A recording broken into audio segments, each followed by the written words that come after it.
भरत तिवारी कथित इनकाउंटर के बाद प्रदेश में जिस तरह से घटनाक्रम आगे बढ़ रहा है, उससे भाजपा गहरे दबाव में है। विपक्षी दल पहले से ही सरकार पर हमलावर है। इस मामले को लेकर अब भाजपा ही दो गुटों में बंट गई है। एक गुट इनकाउंटर को फर्जी बता रहा है, दूसरी तरफ भाजपा की सहयोगी पार्टी जदयू और लोजपा आर ने सम्राट सरकार के इनकाउंटर मॉडल पर सवाल खड़ा कर दिया है। मतलब भाजपा अपने और पराये दोनों के निशाने पर है।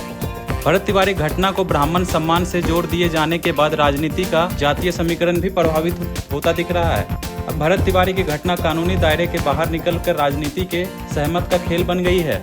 भरत तिवारी कथित इनकाउंटर के बाद सम्राट सरकार ने डैमेज कंट्रोल के लिए तत्काल कदम उठाए हैं। घटना की जांच के लिए न्यायिक आयोग का गठन कर दिया है।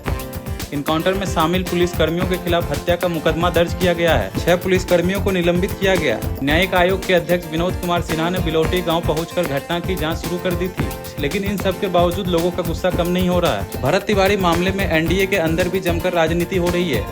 सरकार के घटक दल ही अपनी पुलिस पर सवाल उठा रही है। मोदी सरकार के मंत्री चिराग पासवान ने घुटने के बल बैठकर दिवंगत भरत तिवारी की तस्वीर को श्रद्धांजलि अर्पित की। इस तस्वीर को मीडिया में खूब कवरेज भी मिला। चिराग का इस अर्थ में प्रचार हुआ कि वे भरत तिवारी के परिवार को न्याय दिलाने के लिए संकल्पित हैं। उन्होंने कहा, जब भरत तिवारी ने सरेंडर कर दिया तब उन्हें गोली क्यों मारी गई? उन्हें गिरफ्तारी कर कानूनी प्रक्रिया का पालन करना चाहिए था। यानी चिराग पासवान ने बिहार पुलिस को कटघरे में खड़ा कर दिया। सम्राट सरकार के मंत्री और जेडीयू के वरिष्ठ नेता अशोक चौधरी का भरत तिवारी के घर जाना इस मामले का नया मोड़ है।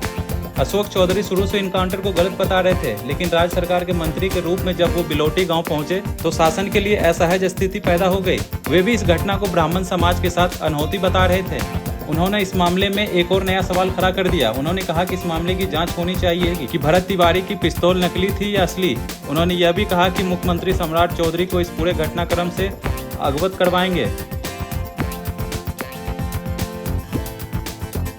आप देख रहे हैं सौगंध टीवी, सौगंध वतन की।